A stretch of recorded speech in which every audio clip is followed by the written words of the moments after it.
السلام عليكم ورحمة الله وبركاته إن الحمد لله نحمده ونصلي على رسوله الكريم أما بعد فأعوذ بالله من الشيطان الرجيم إنا أعطيناك الكوثر فصل لربك وانحر صدق الله المولانا العظيم الحمد لله আল্লাহ পাক রব্বুল আলামিনের দরবারে লক্ষ কোটি শুকরিয়া যে আল্লাহ তাআলা দয়া করে মায়া করে মহব্বত করে ভালোবেসে আমাদেরকে আজকে দিনই একটি গুরুত্বপূর্ণ আলোচনার সম্মুখে আমাদেরকে হাজির করেছেন। এর জন্য শুকরিয়া আদায় করি আলহামদুলিল্লাহ।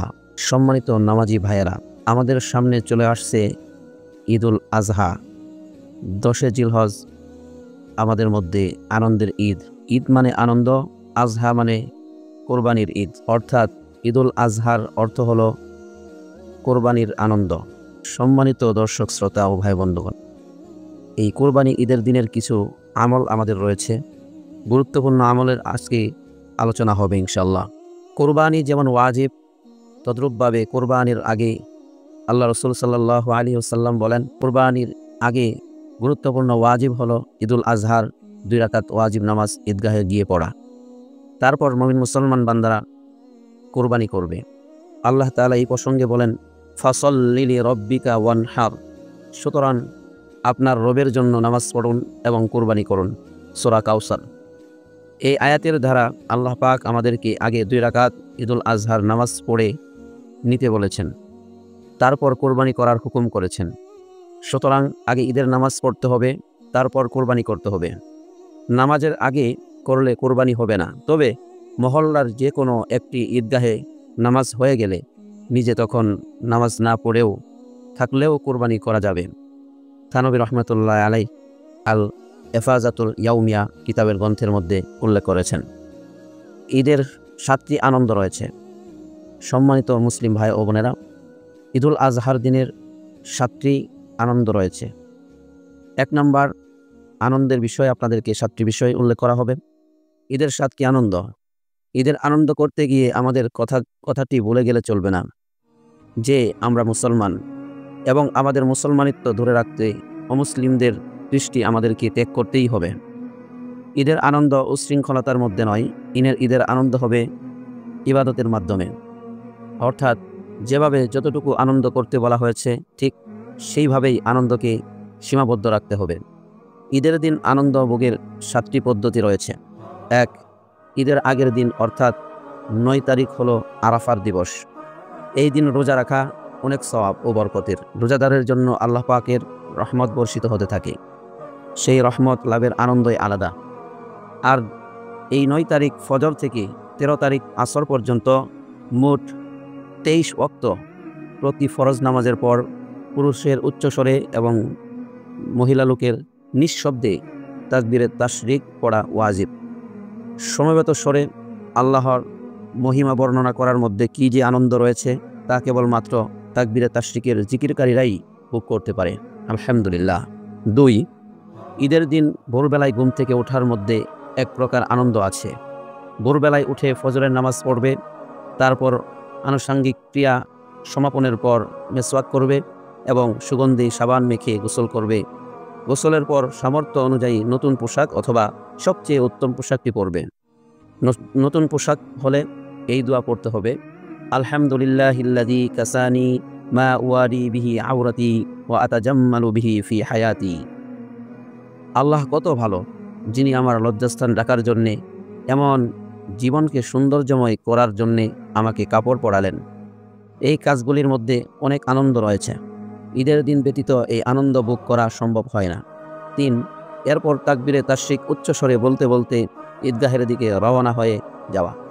তাকবীরে তাশরিক হলো আল্লাহু আকবার, আল্লাহু আকবার, লা ইলাহা ইল্লাল্লাহু, আল্লাহু আকবার, আল্লাহু আকবার, ওয়ালিল্লাহিল হামদ। ঈদের দিন আনন্দ করতে গিয়ে যেন আল্লাহর বড়ত্ব ও মহত্বকে মানুষ ভুলে না যায়, সেই জন্যে তাকবীরে তাশরিকের জিকির বেশি বেশি করতে হয় এবং তাতে এক প্রকার আনন্দ পাওয়া যায়। ঈদের মাঠে যাওয়ার সময় যখন চারিদিক থেকে সকল মুসলমান ভাই ভাই হয়ে একই গন্তব্য ও উদ্দেশ্যের দিকে যেতে থাকে, তখন তাদেরকে দেখে একের প্রতি অন্যের ভালোবাসায় মন ভরে ওঠে। সেই আনন্দ শুধু অনুভব করা যায়, ব্যক্ত করা যায় না। 4. ঈদগাহে পৌঁছে গিয়ে নিজের আসন গ্রহণ করা। পর যখন ইমাম সাহেব বয়ান পেশ করেন, তখন সেখানে জীবনের উত্থান পতনের বিবরণ শুনে নিজের জীবনকে গুছিয়ে নেওয়ার যে সবক পাওয়া যায়, তাতে অনেক আনন্দ লাভ হয়। 5. এরপর যখন নামাজ শুরু হয়, তখন বোঝা যায় যে এই এক বিচিত্র ধরনের নামাজ। প্রত্যেক দিন আমরা আবদ্ধ ঘরের মধ্যে যে নামাজ আদায় করি, এ নামাজ সেরকম নয়। খোলা ময়দানে শত শত মানুষের সমাবেশ, কারো মনে কোনো হিংসা নাই, বিদ্বেষ নাই, সবাই ভাই ভাই হয়ে মহব্বতের সাথে একসঙ্গে আল্লাহু আকবার বলে নামাজে দাঁড়িয়ে গেছে। 6টি অতিরিক্ত তাকবীর বলার সময় এক ব্যতিক্রমী স্বাদ ও বিচিত্র আনন্দ পাওয়া যায়। নামাজ সমাপ্ত হওয়ার পর ইমাম সাহেব আরবিতে 2টি খুতবা পেশ করবেন। এই খুতবা মনোযোগ দিয়ে শোনার সময় অন্তরে এমন এক জান্নাতি প্রশান্তির ধারা প্রবাহিত হয়ে থাকে, যে দুনিয়ার দুঃখ কষ্ট, গ্লানি ক্লান্তি সব দিয়ে মুছে পরিষ্কার করে দিয়ে নিখাদ ও স্বচ্ছ একটি অন্তর উপহার দেয়। খুতবা শেষে এই স্বচ্ছ অন্তর নিয়ে মুসলমান ভাই ও আত্মীয় স্বজনের সাথে সালাম ও মুসাফাহা করতে করতে বাড়ি ফিরে আসা যায়। জিকির করতে করতে যে পথে ঈদগাহে যাবে, অন্য পথে বাড়ি ফিরে আসবে, যেন 2টি মোড়ে মোড়ে দাঁড়িয়ে থাকা ফেরেশতাগণ আমার জিকিরের সাক্ষী হয়ে থাকে। 7. বাড়িতে ফিরে এসে পরিবারের সকলকে নিয়ে কোরবানি করবে। তারপর কোরবানির রান্না করা গোশত আহার করবে এবং সাধ্য অনুযায়ী আত্মীয় স্বজন ও পাড়া প্রতিবেশীকে আহার করাবে। সব কিছুই আল্লাহর সন্তুষ্টির জন্য করা হচ্ছে, এই ভেবে সারাটা দিন মনের মধ্যে প্রচুর শান্তি ও আনন্দের ধারা প্রবাহিত হতে থাকবে। ঈদের দিন এই 7টি আনন্দ শরীয়ত সম্মত এবং এই 7টিই ইবাদত হিসেবে গণ্য। বাকি যা আনন্দ হিসেবে ভোগ করবে, শরীয়তে তার কোনো ভিত্তি নাই, সেগুলি বাতিল ও অশ্লীল, সুতরাং সেগুলি ইবাদত হিসেবে গণ্য হবে না। সেগুলির ধরুন গুনাহর বোঝা ঘাড়ে চেপে বসবে, কারণ ঈদের দিনের বেইজ্জতি আল্লাহ বরদাস্ত করবেন না। কোরবানির ইতিহাস। রাসূলুল্লাহ সাল্লাল্লাহু আলাইহি ওয়াসাল্লাম কোরবানি সম্পর্কে ইরশাদ করেন, সুন্নাতু আবিকুম ইব্রাহিম, এটা হলো তোমাদের পিতা ইব্রাহিম আলাইহিস সালাতু ওয়াস সালামের আদর্শ। আল্লাহ পাক ইব্রাহিম আলাইহিস সালাতু ওয়াস সালাম সম্পর্কে ইরশাদ করেন, ওয়া ইয ইবতালা ইব্রাহিম রাব্বুহু বিকালিমাতিন ফাআতাম্মাহুন ক্বালা ইন্নী জাইলুকা লিন-নাসি ইমামা। এবং স্মরণ করো যখন ইব্রাহিমকে তার রব কয়েকটি বিষয়ে পরীক্ষা করেছিলেন এবং সেগুলিতে সে উত্তীর্ণ হয়েছিল। আল্লাহ বললেন, আমি তোমাকে মানব জাতির নেতা বানাচ্ছি। এই পরীক্ষাগুলিতে উত্তীর্ণ হওয়ার ফলে তিনি মানব জাতির রুহানি পিতা হিসেবে গণ্য হয়েছেন। সেই পরীক্ষাগুলির মধ্যে একটি হলো কোরবানি। মনের ইচ্ছাকে কোরবান করে দেওয়াকে কোরবানি বলে, অর্থাৎ মন যা চায় সেটা না করে যেটা মন চায় না সেটাকে গ্রহণ করা। এটা বড় কঠিন ত্যাগ। সন্তানকে সব পিতাই ভালোবাসে। ইব্রাহিম আলাইহিস সালাতু ওয়াস সালামের 120 বছর পর্যন্ত সন্তানাদি হয়নি। মতান্তরে কেউ বা বলেছে 80 বছর বয়সে, কেউ বা বলেছে 120 বছর পর্যন্ত সন্তানাদি হয়নি। এই জন্যে তিনি বড় চিন্তিত ছিলেন। তিনি ভাবতেন, আমার মৃত্যুর পর আল্লাহর দ্বীনের তাবলীগ কে করবে? অতঃপর আল্লাহ পাক তার ভাবনা দূর করে তাকে একটি শিশু পুত্র সন্তান দান করলেন। বৃদ্ধ বয়সের সন্তান অধিক প্রিয় হয়ে থাকে, তাই শিশু পুত্র ইসমাইলকে তিনি অত্যাধিক ভালোবাসতেন। ইসমাইল তার অন্তর জুড়ে ছিল। এইবার আল্লাহ পাক তাকে পরীক্ষা করে দেখতে চাইলেন যে সে তার পুত্রকে ভালোবাসে নাকি যিনি তাকে পুত্র দান করেছেন সেই মহান স্রষ্টাকে অধিক ভালোবাসে। তাই তিনি ইব্রাহিমকে হুকুম করলেন যে পুত্রকে জবাই করে ফেল।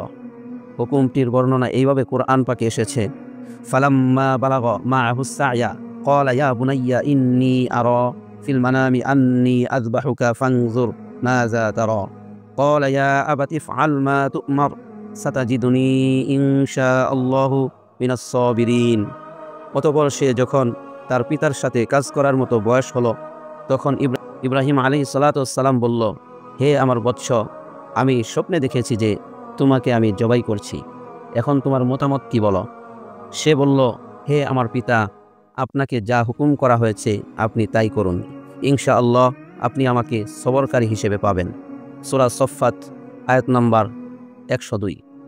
এত আদরের সন্তানকে মন চায় না কোরবানি করতে, তাই তিনি মনকে আগে কোরবান করলেন। মনের কোনো কথা শুনলেন না, মনকে একেবারে জবাই করে দিলেন। তারপর পুত্রকে কোরবানি করার জন্যে মিনার প্রান্তরে দিকে নিয়ে রওনা হলেন।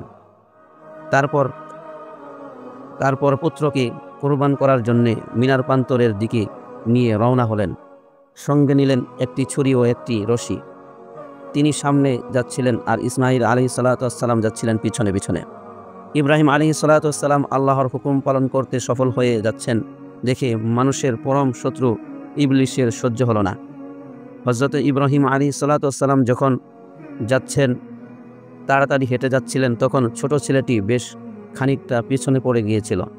এই সুযোগে ইসমাঈলকে ইবলিস বলল, ওহে নির্বোধ বালক, তুমি যদি প্রাণ বাঁচাতে চাও তবে এই মুহূর্তে তোমার পিতার পিছন থেকে দ্রুত পালিয়ে যাও।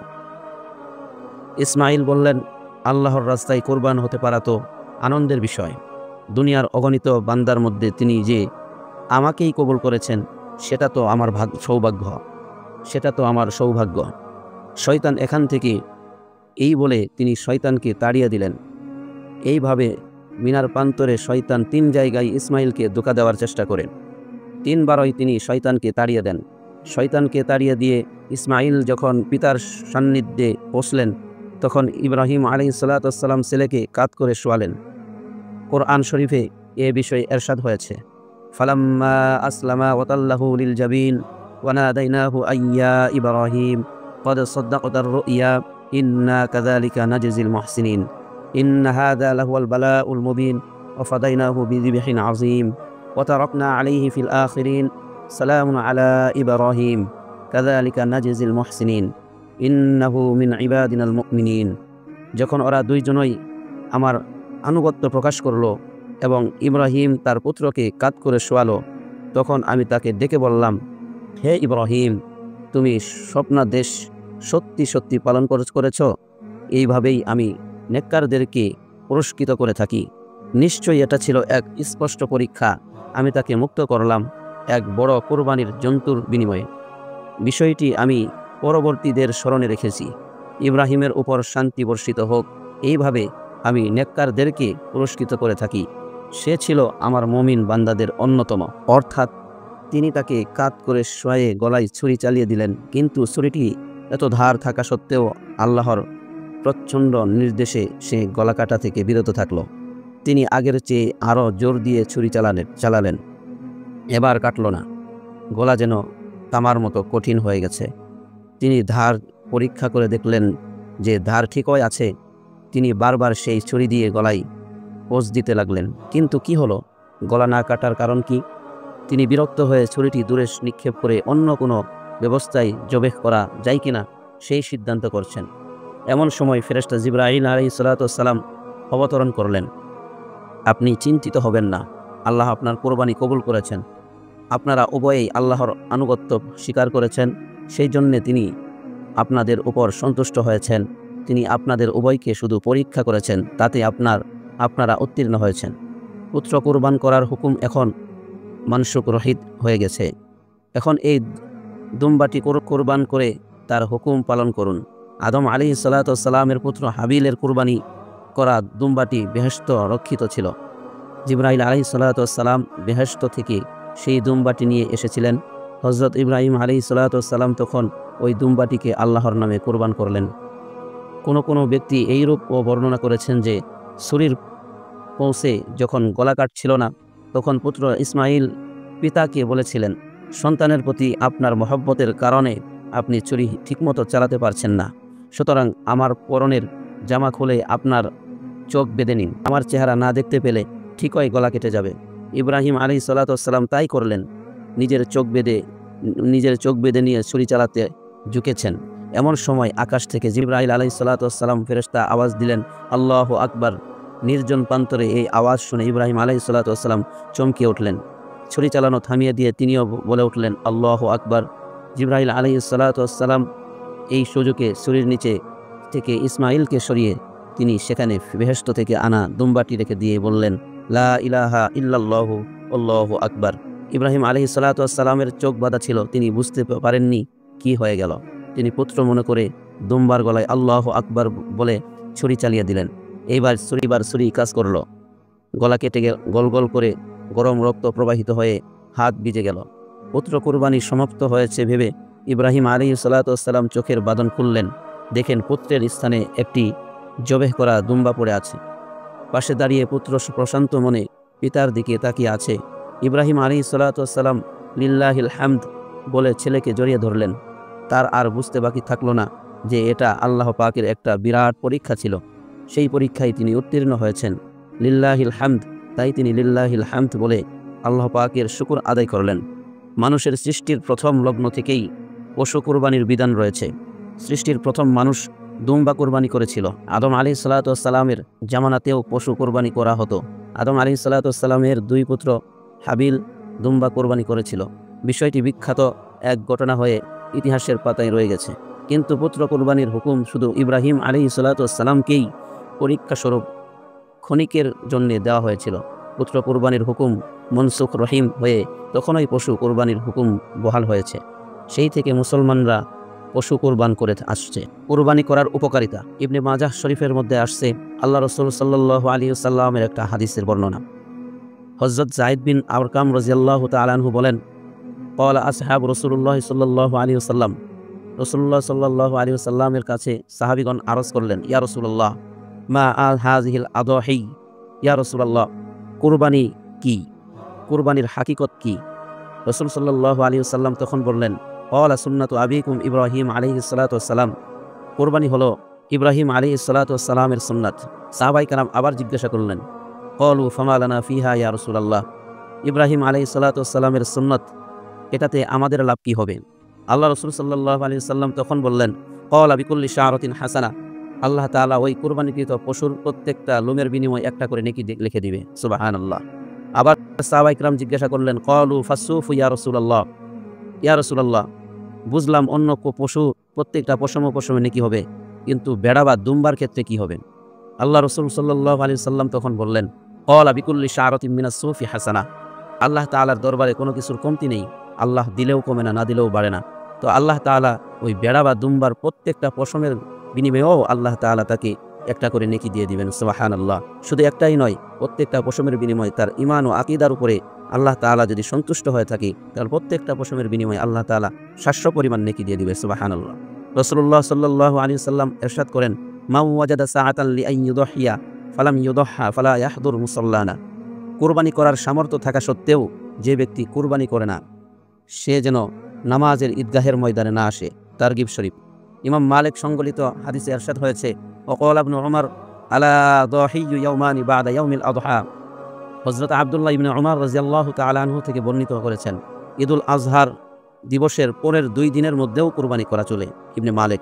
রাসূলুল্লাহ সাল্লাল্লাহু আলাইহি ওয়াসাল্লাম আরো ইরশাদ করেন, মা আমিলা ইবনু আদামা মিন আমালি ইয়াওমান নাহার আহাব্বু ইলাল্লাহি মিন ইহরাকিদ দাম ওয়া ইন্নাহু লায়াতি ইয়াওমাল কিয়ামাতি বিকুরুনিহা ওয়া আশআরিহা ওয়া আজলাফিহা ওয়া ইন্নাদ দামা লায়াকউ মিনাল্লাহি বিকালিমাতিন ক্বাবলা আন ইয়াকআ বিল আরদি ফাতিবু বিহা নাফসা। ঈদুল আজহা অর্থ ঈদুল আজহার দিবসে একমাত্র কুরবানির রক্ত প্রবাহিত করণ ব্যতীত বনি আদমের অন্য কোনো আমল আল্লাহ তাআলার দরবারে অধিক পছন্দনীয় নয়। কিয়ামতের দিবসে ওই জীব তার শিং, লোম এবং খুর সহ হাজির হবে, আর কুরবানির রক্ত মাটিতে পড়ার আগেই আল্লাহ তাআলার দরবারে এক বিশেষ মর্যাদার স্থানে পৌঁছে যায়। সুতরাং তোমরা কুরবানি করে সন্তুষ্ট হও। কুরবানি করার উদ্দেশ্য হলো পরকালের জিন্দেগিতে উপকার পাওয়া। সুতরাং পরকালের উদ্দেশ্যেই কুরবানি করতে হবে। যদি পরকালের উদ্দেশ্যে কুরবানি করে, তবে পার্শ্ব প্রতিক্রিয়া হিসেবে দুনিয়াবী জীবনেও অনেক উপকার পাওয়া যায়।